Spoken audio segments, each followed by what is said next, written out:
Je ne peux plus y retourner. J'irai là-bas parmi les anges. J'ai demandé me consoler. Passant mon temps à la louange, dira Jésus est grand.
J'insiste, un père qui te parle.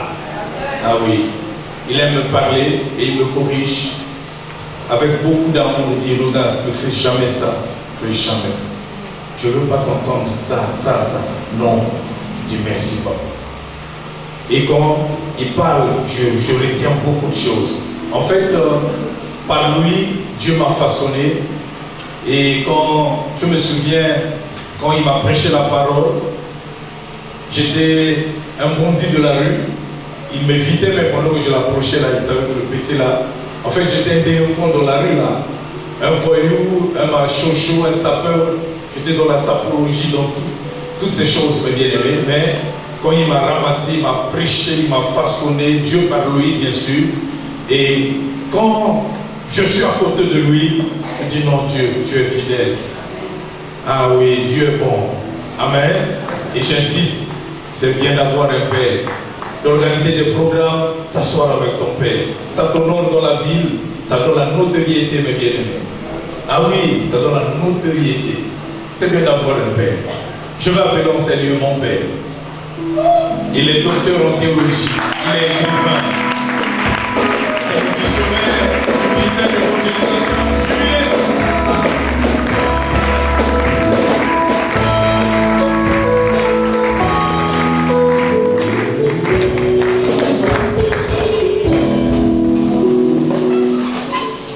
Bonjour tout le monde. Je voudrais d'abord présenter des excuses. Je suis venu au retard. C'est moi qui devais être le premier orateur. Donc, des excuses au peuple et des excuses aussi à tous les hommes de Dieu qui sont là. Amen. J'espère que vous avez accepté de ça. Alléluia. Et tout à l'heure, je voulais aussi faire quelque chose. Tout à l'heure, le bishop Maurice est en train de me taquiner à tout moment. Alléluia. Je crois que c'est l'occasion de régler ça. Amen. Il a dit quoi, il faut m'inviter, il faut que. Amen. Alors, bien aimé, papa Maurice, bien. Alléluia. Il y avait une contradiction effectivement entre nous deux. Amen. Mais je pense qu'aujourd'hui c'est terminé. Alléluia.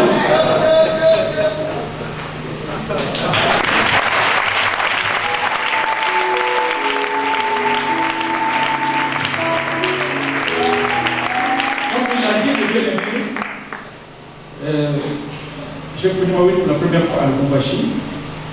C'était lui pratiquement le secrétaire, et je pense que c'était compositeur prophétique parce que tout à l'heure, le docteur Nzembo vous a parlé de quelqu'un, n'est-ce pas, avec lequel il était, et je crois que dès qu'il est parti, moi j'ai remplacé. Et curieusement, Maurice aussi, il était toujours aussi, pratiquement aussi au même endroit, n'est-ce pas? Donc je crois que c'est prophétique. Nous sommes sortis tous de Lubumbashi, n'est-ce pas? Et cet homme que j'ai rencontré là-bas, c'est un homme qui a la parole.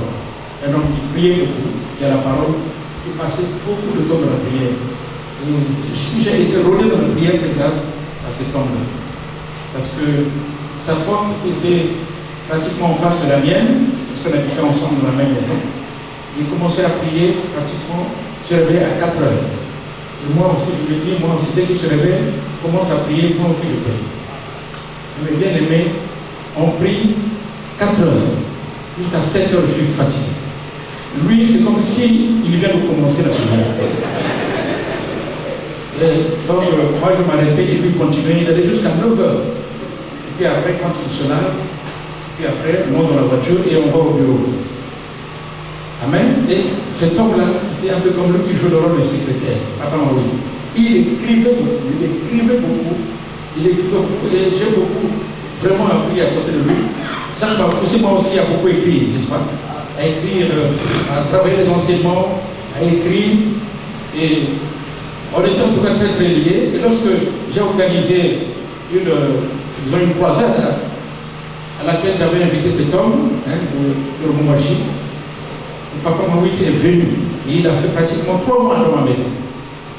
On a resté 3 mois dans la maison et à l'époque, on avait géré un petit problème aussi dans l'église. L'église était un peu secouée, c'est avec eux qu'on a géré ça. On priait jusqu'à ce que l'église était restaurée. Amen. Et en tout cas, on a passé de bons moments à la maison là-bas où on allait. Amen. Et puis il y a eu un incident qui s'était produit. Amen. Bon, je ne vous dis pas. Amen. Mais c'est passé ça entre nous deux.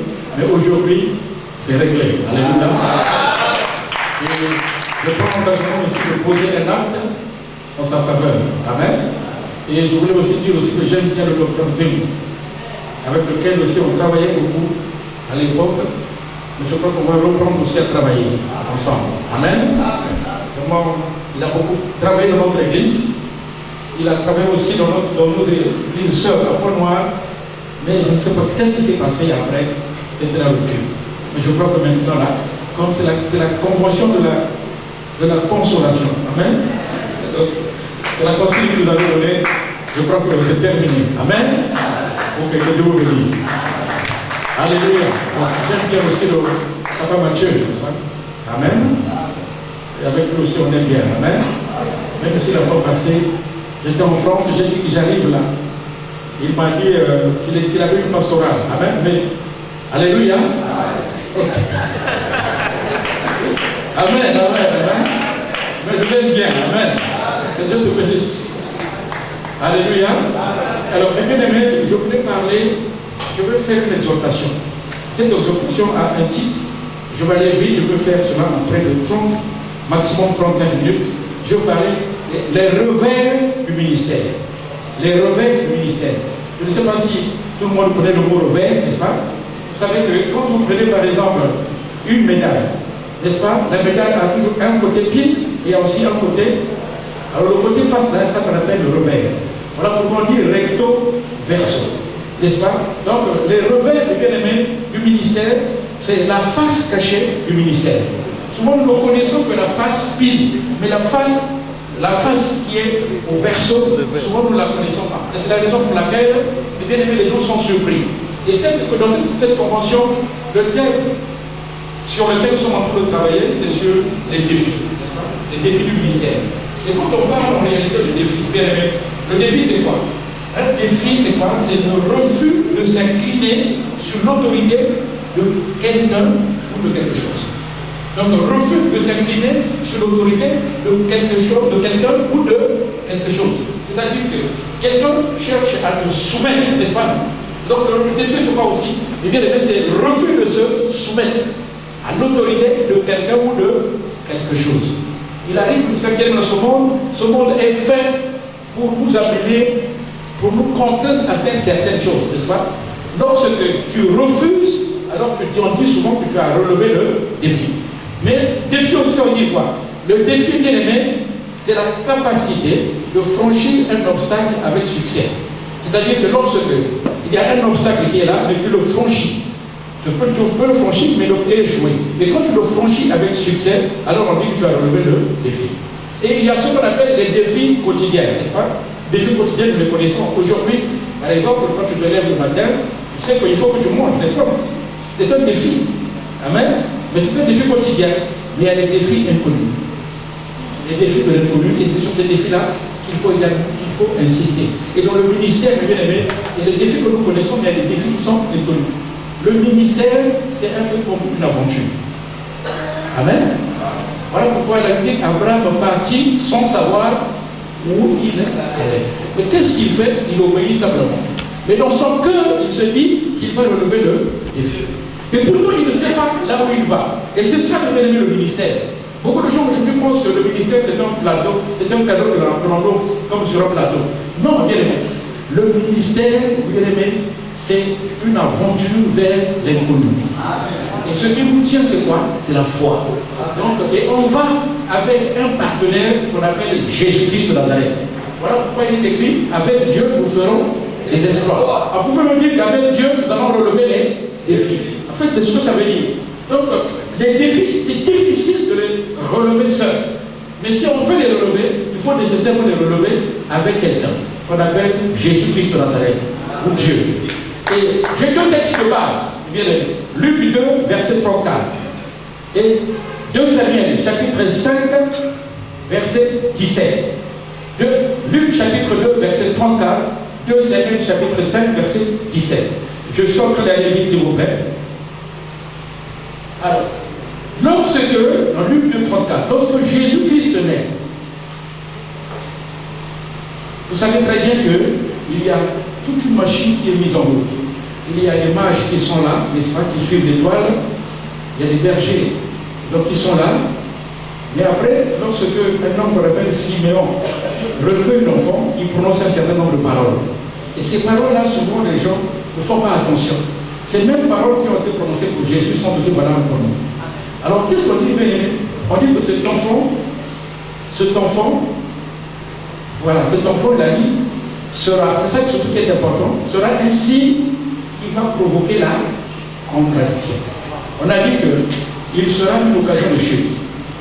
Deuxièmement, on a dit qu'il relevera plusieurs. C'est-à-dire qu'il était venu pour relever les gens. Et donc, le travail du Seigneur Jésus, c'est de relever les gens. Amen.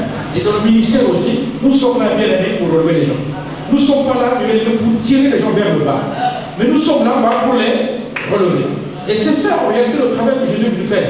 C'est la raison pour laquelle, quand Paul rencontre cet homme-là qu'on appelait Onésime, n'est-ce pas? Onésime, quel est le message qu'il adresse à Philémon? Il a dit, je te renvoie Onésime, qui autrefois était inutile, mais qui maintenant est utile et à toi et à moi. Donc le travail du ministère consiste à relever les gens, n'est-ce pas? À les prendre à un certain niveau et à les amener jusqu'à notre niveau. Et un ministère, bien aimé, qui n'amène pas les gens à un niveau supérieur, il y a un problème. Alléluia. Mais ce n'est pas ça l'objet de notre travail. Donc vous comprenez très bien, Jésus-Christ sera une occasion de chute. Il y a des gens, bien aimés, qui ne comprenaient pas le Seigneur Jésus. Mais il y a des gens aussi, bien aimés, qui considéraient que Jésus n'a amené que des contradictions. Et j'aimerais, bien aimés, que vous le sachiez, vous aussi, lorsque nous naissons, la naissance d'un serviteur de Dieu, c'est une naissance qui est mystérieuse.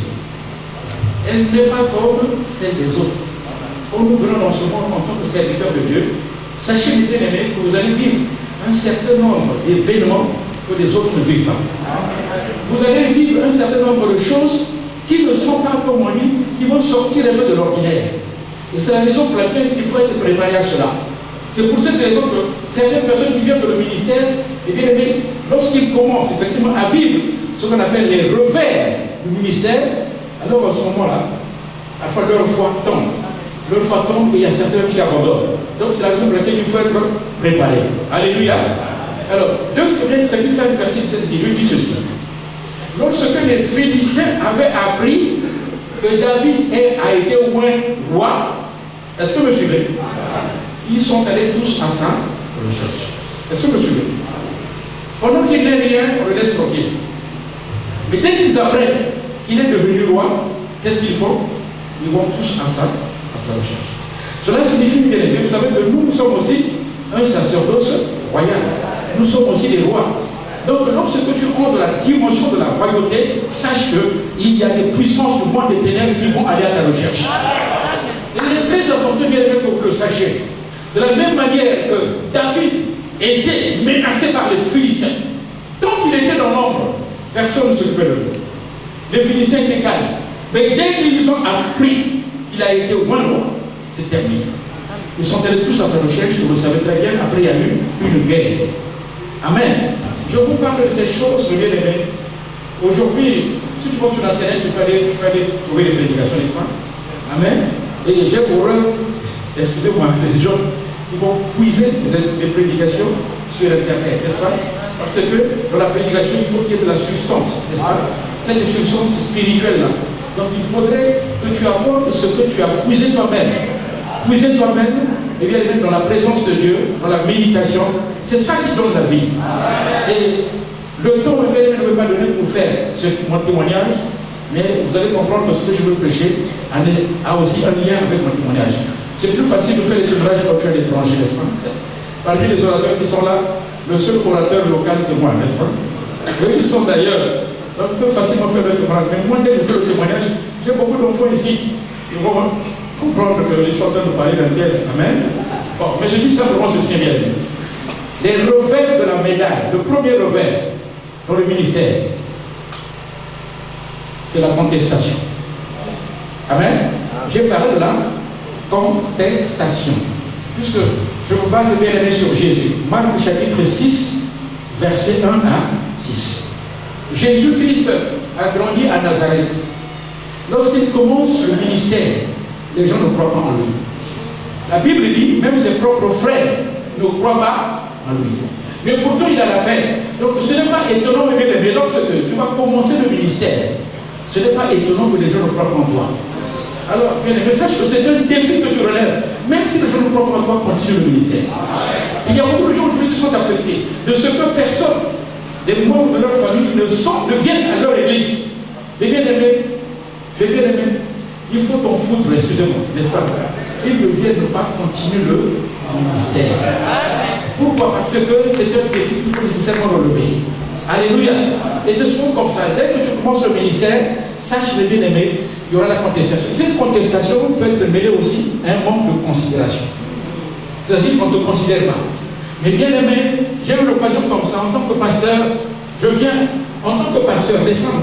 On fait le protocole de tout le monde, de tous les pasteurs. Mais moi j'arrive, et bien-aimé, on ne me reçoit pas. N'est-ce pas? On m'envoie un enfant pour aller me prendre, moi-même. Mais tu vois d'autres pasteurs, on va les prendre. Et on vient de faire asseoir. Et au départ, j'étais affecté. Mais après, j'ai dit non, écoute. Moi, je ne demande pas Dieu. Moi, je demande Dieu. Même s'il ne faut pas mon protocole, ça ne m'intéresse pas. Les autres, on prend le sac. Mais toi, on ne prend pas le sac. Le ministère. Et bien, c'est une étape dans le ministère. Et ça fait partie des revers de la médaille ou des revers du ministère. Tu vas dire que, oh, mais la Bible dit pourtant, il faut que ceux qui se chargent de la prédication soient jugés d'un double honneur. Ce n'est pas l'honneur là, quand tu vois là, quand tu ne donnes pas ça. Et ça t'affecte. Et bien aimé, il ne faut pas que ça t'affecte. Il faut continuer le ministère. Je suis passé par là et j'ai compris que toutes ces choses qui sont en rapport avec le protocole, avec la considération, et bien aimé, ça c'est l'ordre. Alléluia. Que c'est-il à un homme qui est bien reçu, mais de rater le ciel? Peut-être tu peux être mal reçu et tu vas au ciel. C'est la raison pour laquelle cette première étape, bien aimé, elle est très importante et moi je suis passé par là. C'est pourquoi je vous en parle. La deuxième étape, c'est l'accusation. Dites avec moi l'accusation. Matthieu 12, verset 24. N'est-ce pas? Jésus opère des miracles. Il opère des miracles et il y a des gens comme ça qui viennent qui disent qu'il fait ces miracles par Belzéboul. Belzéboul, c'était le prince des démons. Et écoutez bien aimé, il y aura dans ton parcours un moment où, lorsque le ministère va commencer à fleurir, lorsque le ministère va commencer à produire des fruits, lorsque les gens vont commencer à avoir des résultats, on va commencer à te traiter toi aussi de franc-maçon. Alléluia. On va te traiter de rosicrucien, on va te traiter d'occultiste. Jésus-Christ a dit que le disciple n'est pas plus grand que son père. Si Jésus a été traité ainsi, toi aussi on te traite là. Moi j'ai été traité de franc-maçon. Alléluia. Amen. Ça me faisait mal au départ. Mais aujourd'hui, j'ai dit, comme les gens m'ont dit, le chien à boire la caravane passe. Je continue. Et écoutez, bien aimé, tant que le ministère ne produit aucun résultat, on ne dit absolument rien. Et vous savez, c'est ça qu'on appelle la médiocrité, n'est-ce pas? Les gens ne se réjouissent pas de ce que le Seigneur est en train de faire avec toi. Amen. Mais les gens, au contraire, voyons ce que Dieu fait avec toi, ils vont commencer maintenant à te traiter de démon. Mais en réalité, ceux qui le disent, ceux qui le font, c'est souvent les paresseux. Et puis, vous me dites, dans le ministère, il faut que je travaille. Et il y a des gens aujourd'hui qui ne travaillent pas, qui veulent connaître. Lui, il me posait, il m'a fait un témoignage. Moi, j'ai des certaines personnes qui venaient le voir pour lui dire, oh, donne-nous ton secret. Comment tu fais que tu prospères? Alléluia. Alléluia. Alléluia. Toi, tu veux connaître le secret. Mais tu prends comme le temps de la prière. Amen, papa. Toi, est-ce que tu as moins un père, une autorité de laquelle tu dépends? à laquelle tu es soumise. Alléluia. Est-ce que tu donnes aussi ta dîme? Une fois ta dîme. Maintenant tu es surpris maintenant que les gens te prospèrent. Les prospères et toi tu es là encore. Mais écoutez bien aimé. Alléluia. Écoutez. Alléluia. Que les accusations, bien aimés, ne vous arrêtent pas. Que les accusations, d'où qu'elles viennent, ne vous arrêtent pas. Et il arrive une fois aussi que ces accusations soient révélées aussi même par les médias. Que les émissions soient organisées parfois autour de vous, juste pour vous détruire. Mais j'aimerais vous dire que bien aimé, ces choses-là ne pourront pas détruire ce que Dieu a mis en vous. Et quand ça arrive, bien au contraire, allez dans la présence de Dieu. Et la troisième étape, j'ai découvert bien aimé, c'est la haine. Dites avec moi la haine. Amen. La haine, c'est une étape qui est incontournable. Vous serez notre haine de toutes les façons. Si Jésus n'était pas passé par là, les bien-aimés, vous allez noter Jean chapitre 7, versets 45 à 46. Jean chapitre 7, verset 45 à 46. Jean chapitre 7, verset 32 aussi. Je vais quand même lire ici.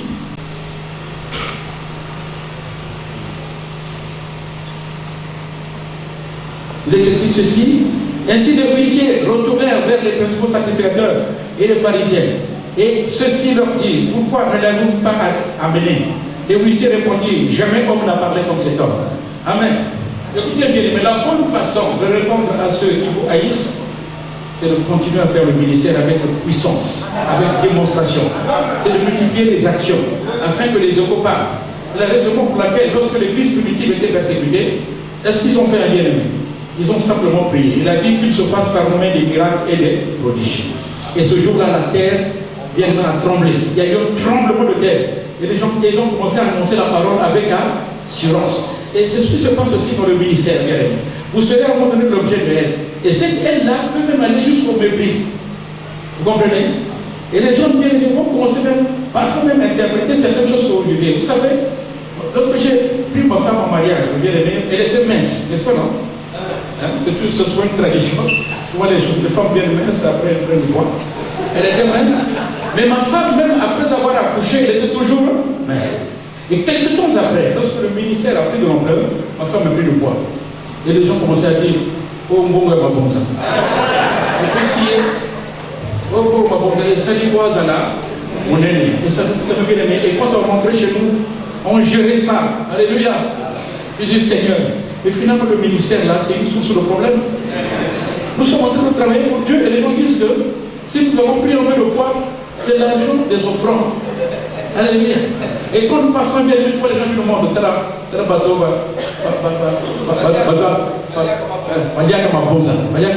dans le quartier, on vous montre le doigt. Alléluia. Écoute, mes bien-aimés. Alléluia. Nous sommes influencés par ces choses. Alléluia. Continue à servir le Seigneur parce que je n'ai pas encore fini, vous allez comprendre pourquoi. Amen. La haine ne doit pas t'arrêter dans le ministère. Le mépris que les gens peuvent avoir sur toi ne doit pas t'arrêter dans le ministère. Il faut que tu continues. Alléluia. Même, cette haine peut même amener les gens parfois à interpréter même vos prédications. Vous comprenez? Je me souviens à l'époque, mes bien-amis, il y a des gens comme ça qui m'appelaient après avoir prêché. Ils m'appellent comme ça. J'attends pas mon courage. Ils me disent simplement, vraiment, c'était médiocre. Nul. Zéro. Et toi, là, bien aimé, quand tu te retires, tu te dis, ah Seigneur, finalement, je laisse tomber seulement. Tu commences à t'interroger sur ton appel. Écoutez, bien aimé, le fait de faire une mauvaise prédication ne doit pas t'amener à remettre en cause ton appel. L'appel demeure. Mais chacun de nous a un parcours. Vous comprenez? Amen. Ceux qui te disent médiocre aujourd'hui, un jour ils vont commencer à t'acclamer. Parce que tu ne le comprends plus. La quatrième chose, le quatrième revers, c'est la séparation. Je parle de quoi? Jean 6, notez, à partir du verset 68 à 69. Puisque nous sommes en train de parler de Jésus. Jésus est en train de prêcher la parole. Il est en train de guérir les malades. Il est en train de faire un travail extraordinaire. Mais tout d'un coup, bien aimé, les gens se retirent de lui. Les gens parlent pour des raisons qu'on n'explique pas. En principe, Là où les gens reçoivent la vie, les gens devaient rester. Là où les gens sont là où on a envie de communiquer la parole, la vraie parole, les gens devaient rester. Amen. Là où il y a une option, nous devaient rester. Mais curieusement, les gens se retirent. Et Jésus-Christ aussi, je crois, affecté. Il se tourne vers les 12 et il demande vous aussi. Vous faites quoi? Amen. Et c'est comme ça qu'il dit, Pierre me répondit, à qui irions? Tu as les paroles de la vie éternelle. Je veux dire à quelqu'un bien aimé, tu as été appelé dans le ministère. Inévitablement, il y a des gens qui vont se séparer de toi. Mais Dieu te donnera tous les gens qui seront fidèles à toi. Les gens qui seront loyaux avec toi. Les gens qui t'accompagneront jusqu'au bout. Certains pourront t'abandonner, mais il y a d'autres qui ne te lâcheront jamais. Quels que soient les problèmes que tu vas connaître, il y a des gens qui vont rester avec toi, qui seront honnêtes, qui seront loyaux, qui vont t'accompagner, qui vont te soutenir, qui ne seront pas des hypocrites. Et ces gens-là existent. Alléluia. Et parmi les 12, je crois que les 11 étaient loyaux avec le Seigneur Jésus. Ils ne sont pas partis. Ils ont dit, mais à qui irions-nous? À qui irions-nous? C'est toi qui es les paroles de la vie éternelle. Mais un grand nombre était parti.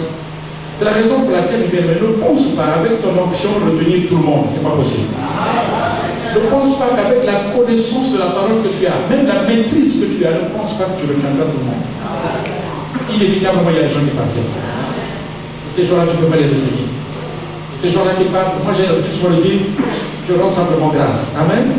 Et surtout maintenant dans la bien-aimée, quand je vois quelqu'un qui est toujours en contradiction avec moi, bien-aimé, je l'appelle et je lui dis au revoir. Amen. Voilà où tu seras en paix avec quelqu'un. Amen. Et comment tu peux être avec moi, tu me donnes toujours des problèmes. Et d'ailleurs, le Seigneur m'a révélé, mais quand quelqu'un crée tous les problèmes, le problème c'est qu'il est sorcier. Un sorcier vient dans votre frère ici la gâter. Amen. Bon, pour lui, c'est le problème, n'est-ce pas non? Mais après, ils ont dit les soucis. Bon, pour lui, c'est ils ont dit les soucis. Pour lui, c'est ils ont dit les soucis. C'est un suspect. Amen. Donc, il faut y aller. Aidez ici comme que vous savez, vous avez vu. Alléluia. Pour la gueule de la rage, la zone de Kinya, pour la lia, et donc, la lia, Kinya. Amen. Ici, la boy. Alléluia. Les conflits de bien-aimés, il faut les permettre, n'est-ce pas, à un certain âge. À un certain âge, il faut plus les permettre. Un conflit, mais bien, mais pas au Konisayo. Le Konisayo. Un conflit, les autres, vous voulez, on a TIP et tout, madame, les autres, madame, amen. Mais qui y a, ils ont même un ange. Amen. Qui y a, ils ont fait voilà l'esprit. Ils ont fait voilà l'esprit. Ils ont fait voilà, ils ont fait la révélation. Parce que ça n'a qu'un. Alléluia. Qui y a, ils ont madame, moi. Alléluia. Amen. Ah, je rends grâce à Dieu parce que bien aimé, comme on a Kimia. Alléluia.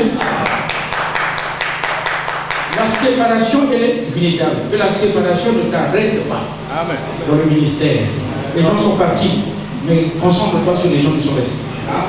Les gens qui sont loyaux. Continue avec eux pour que ton cœur soit en paix. C'est la raison pour laquelle il faut consoler les bien-aimés, même s'ils ne les ont pas, mais Dieu va te remplacer dans ton cas. Et même bien-aimés, cette séparation-là, parfois peut se traduire sous d'autres formes. Les gens, parfois, qui venaient donner leur dîme, leur forte dîme, bien-aimés, parfois ils arrêtent. Alors j'avais un partenaire, quand il donnait la dîme, bien-aimé, je réglais le problème de moi. Mais on est allé nous raconter, je ne sais pas quoi là. J'attends, il était toujours là comme à l'église, j'attends un bien-aimé, il vient. Je me suis dit certainement que, parce qu'il venait souvent vers la fin du mois, j'ai dit bon, j'attends jusqu'au 10, après l'église, là j'attends, il ne vient pas toujours. Je vais le voir. Il dit mon frère, ça va? Non, ça va, tout va bien. Je dis quoi? Le salaire n'est pas passé. C'est passé. C'est passé, le salaire est bien passé. Voilà où continuez de se soutenir. Là j'ai compris. Il ne veut plus. Amen.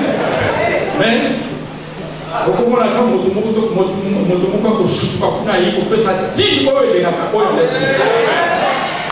le Seigneur travail. Mais bien aimé, je vais vous dire simplement que la vie d'un serviteur de Dieu est un mystère. Elle est un mystère. Elle n'est pas comme la vie des hommes ordinaires. C'est tout un mystère. Amen. C'est une vie qui sert, qui provoque la contradiction. Les gens ne te comprennent pas. Mais ça, c'est qui? N'est-ce pas? Non? Les gens disent que tu es bien. Et d'autres disent que tu es mauvais. Amen. C'est ça la contradiction. Et tu fonctionnes avec ça. Tu n'es pas influencé par ce que les gens disent de mauvais sur toi. Parce que tu es un signe qui provoque quoi?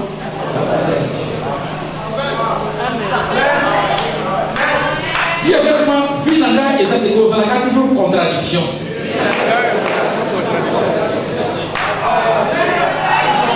Alléluia. Amen. Les bien-aimés. Et je vous dis les bien-aimés, quand je parlais de haine tout à l'heure, cette haine, elle peut même amener les gens même à vouloir vous faire du mal. Tout à l'heure, le témoignage de l'homme de Dieu, vous avez suivi quelqu'un qui voulait lui faire du mal. On lui a révélé cela.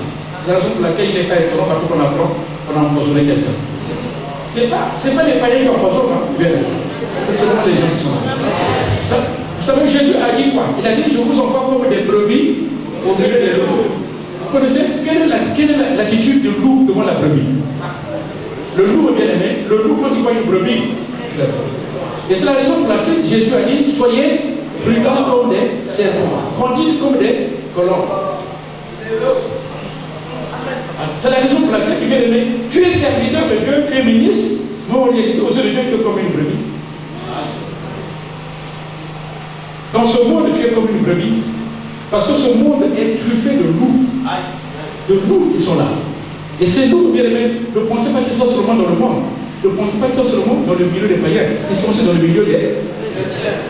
Voilà pourquoi on parle de loups habillés en peau d'agneau. N'est-ce pas? Et dans le ministère, il faut que tu saches te protéger aussi. Tu saches te protéger. Toi qui manges n'importe où là. Il faut que tu saches ce que tu peux te protéger. Il faut que tu saches aussi parler. Il faut que tu saches parler. Ce que tu dis, ça peut te condamner. Parce que nous sommes dans un milieu où il y a des loups. Et ces loups-là sont partout. Il y a des gens comme ça, par une parole déplacée, ils se sont créés des problèmes. C'est la raison pour laquelle Jésus a dit, soyez prudents. Soyez prudents, comme des serpents. Conduite comme des colons. Conduite comme des colons. Un jour, je passais souvent à la télé, mais un moment donné, le Seigneur m'a dit, arrête pour un temps. Arrête pour un temps. Quand je passe, je disais, en tout cas, je vous connais, je vous vois la télé. Je vois la télé. Le Seigneur m'a dit, arrête d'abord. Et les gens venaient me solliciter, j'ai dit non, laissez-moi d'abord tranquille. Mais parce que la télé, les médias peuvent te rehausser ou t'abaisser. Et te lever ou t'abaisser. Parce que c'est ton image, la réalité qui est exposée. Soit elle est rehaussée, soit elle est abaissée. Ça peut porter un coup, même à ton ministère. Alléluia. Et c'est très important. Il faut que tu saches, en tant que ministre de Dieu, que tu as en réalité 4 statuts. Beaucoup de gens pensent que parce que tu es ministre de Dieu, tu es un citoyen. Dites avec moi citoyen. C'est-à-dire qu'en tant que citoyen, tu as des obligations par rapport à l'État. N'est-ce pas? Il faut payer des factures, il faut payer des impôts. N'est-ce pas? Il faut payer des impôts. Tu es un citoyen dans une nation. Il faut que tu saches aussi, tu n'es pas qu'un citoyen, mais tu es aussi un père. Un père. En tant que ministre de Dieu, il faut prendre soin de tes enfants. Il faut que le ministère ne t'accapare trop au point que tu négliges tes pouvoirs envers les enfants. Il faut prendre du temps avec les enfants. Combien de temps tu passes avec tes enfants pour regarder les études?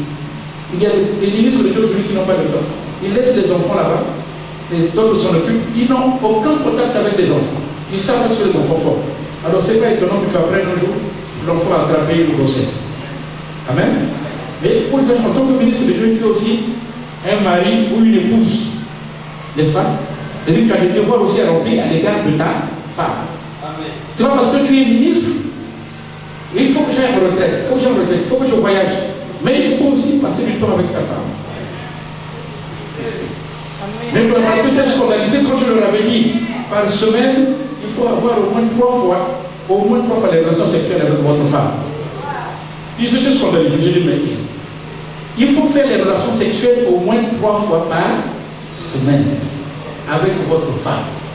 C'est-à-dire, ayant dit, ah, papa, c'est trop.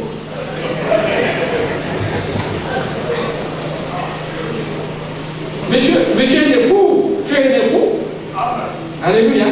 Et puis enfin, ça je sais que tu es un pasteur, un serviteur de Dieu. tu as des obligations aussi, à l'égard aussi des fidèles. Il faut t'occuper aussi d'eux. Et c'est très très important. Alléluia. Mais je reviens sur ce que je disais, bien aimé. Je suis en train de parler de revers. J'étais à quoi? Au 4e, n'est-ce pas? Hein?